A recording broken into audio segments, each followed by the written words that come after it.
Welcome to the Night Owl, the meeting place, those things that keep you up at night.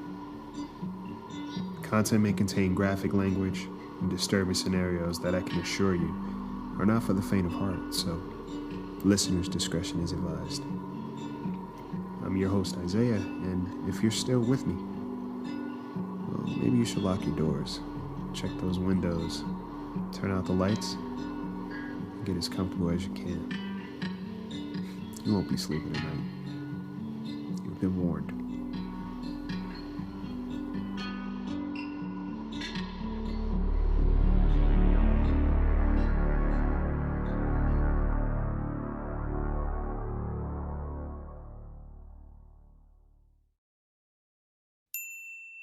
Welcome to the Night Owl. If this is your first time visiting, then welcome. You're in for a treat. If you're a frequent visitor, it's always good to have you. Tonight's episode features a story about practical magic.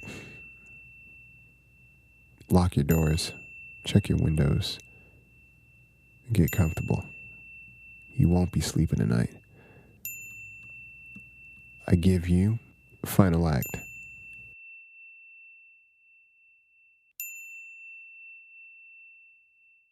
One day I'll learn to stop going against my gut feeling, or just develop better common sense, whichever comes first. My friend had this great idea to go see a magic show. At first I resisted because card tricks, they're honestly lost on me. Not only were they boring, but they were also boring. This one is by invite only, so it should be good, my friend said. I've heard about this one too. My other friend chimes in, half drunk. It was the weekend, and truly, if it was anything I wanted to do, it was stay home and not talk to a soul. Pretending the world ended and I was the last surviving human until Monday was my favorite pastime. Come on. I wouldn't hear the end of it, so I caved. I dragged my entire ass to get ready. Something just didn't feel right. You know, for a guy, you take a long time to get ready. So we finally hopped into an Uber and we were on our way. So, what is this again? I honestly still couldn't believe I was in this car. I told you, I'm not entirely sure, but it's this bomb-ass magic event that you can only go to by invite. And the guy you met was... magician, apparently, she said. Oh, so a fuckboy. Appears, says all the right things, and then disappears. Who hurt you? My friends were smart asses, so at this point I gave up trying to fight it. They decided to continue the conversation with each other and left me out of it. He was cute though, my friend said. We pulled up to this, I don't know, it looked like a condemned building, but it was a long line outside. Who the hell gets invited to this? A select few. Serial killers and their victims? Look, this guy gave me tickets. I really didn't ask questions. Yep, clearly. Don't ruin this night for me. We get out the car and it was some weird ass elevator music playing while you waited. My friends, they dressed up to the nines. I wore jeans and a t-shirt. The line was oddly long, but it seemed to move and then stop and then move again. It was a lot like traffic out here, so I felt right at home. Alright, so what? Is the waiting a part of the magic? Ugh. She turned back around and talked to my other friend. It was starting to get late and much colder. About an hour had passed and we were finally let in. As we walked in, there was a guy that stopped my friend. You look like a Gemini, he said to her. She's definitely moody. Oh! She jabbed me. What makes you say that? He pulls out a piece of paper and pencil. Write your name on this paper, but don't show me. She writes the name on the paper. She gives it back to him. He burns it. And he then gives her his phone. So type just the last number of your birth year. She typed it. He takes the phone back and begins to type a bunch of shit. Then he says her name. Trish, born June 14th, 1985 in New York. No, my friend says. Duh, Casey.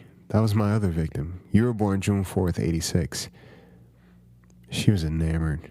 I was suspicious as fuck. How did he know that? How did he know her name? I was watching him the whole time. He didn't look to see what her name was. He didn't really pull out any other gadgets either. It was weird, but if magic was real, then okay. So we finally headed into the show. I will say I was pleasantly impressed, and the show was great. You got me. Of course, there was some ass clown who did only card tricks, so I made sure to nap on that part. But everything else, awesome. It was late, but we were all starving, so we headed to the diner in our neighborhood. We got our usuals, and we talked about the show. Did you really think that guy was hypnotized or just bullshitting? My friend said. I call bull. I can always spot a liar, and he was it, Casey said. He was definitely hypnotized. Someone said in the booth behind us. We turned around, and it was a cell phone dude. All right, Houdini. Wait, you live around here? Never seen you in here before.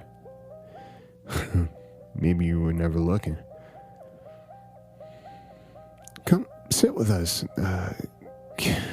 Casey, she was all for it. The night went on, and it was actually pretty cool. We sat for a while and chatted, and the guy seemed pretty interested, I'll admit. But I found it funny he didn't seize any opportunity to do one magic trick, no matter how much she pressured. Before you leave, you have to show us some magic. Casey was insistent and never took no for an answer. As always. Show me some magic. Take out your phone, he said. She damn near had it out before he said anything. He takes it, types, and then gives it back. What'd you do? Made it so that you can't say no for another date. I was surprised that this worked on her, but okay. We left, and that was that. Sunday came, we hung out in the afternoon, and I had the weirdest fucking dreams, Casey said. Diner food, homie. Or magician boy put a spell on you, my other friend said. Well, I did dream about him, but it was weird. Like, I don't know, I was in this dark room, and he was there, but his eyes were, like, pitch black. And you have a date with this guy? Yeah, apparently. Next thing you know, she gets a text. Whoa. What? He just texted, saying, you guys talking about me already? Well, it is obvious we would be. Dude Hufflepuffs his ass out of nowhere. He's good looking. Yada, yada, yada. Of course, we'd be talking about it. It's not that strange. My other friend laid out the logic to keep Casey from thinking this dude was some kind of mystic. A couple of days passed. We met up for dinner, and we talked about the usual. But Casey seemed off. Casey, she was always happy and hyper. It was Casey. That was her. Casey, you good? No. I haven't been sleeping, guys. Damn, you really about this dude? I don't know.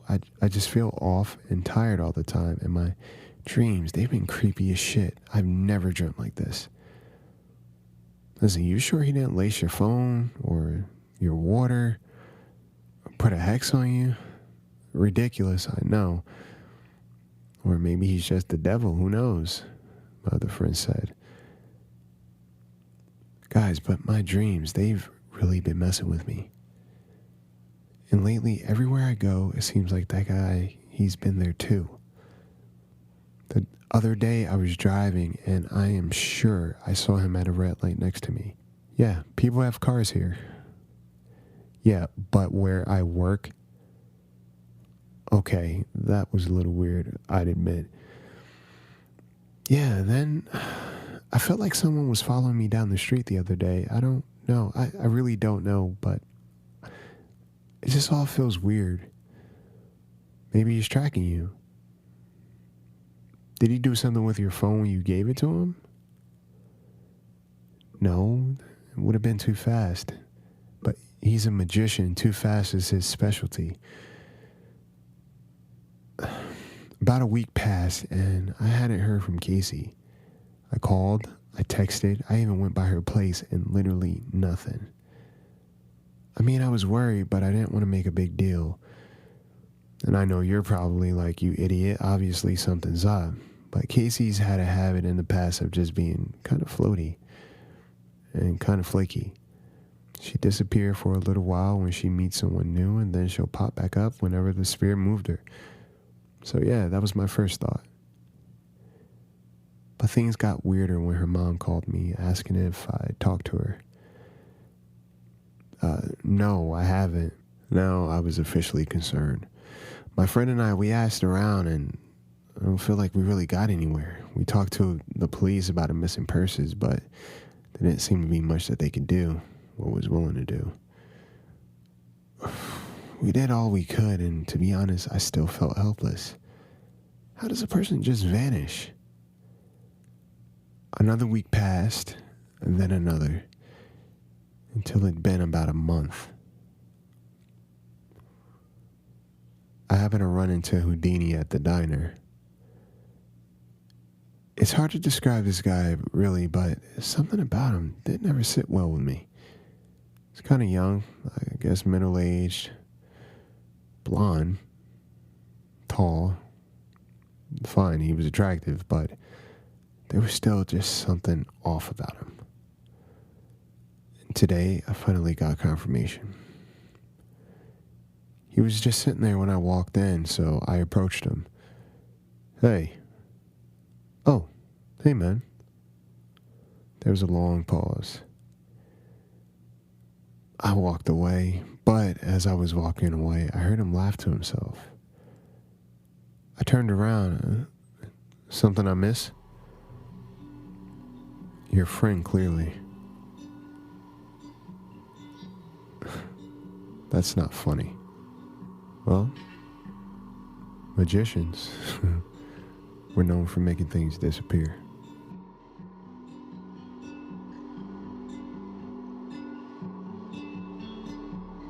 So there you have it. Stay tuned next week for another episode to keep you up late at night.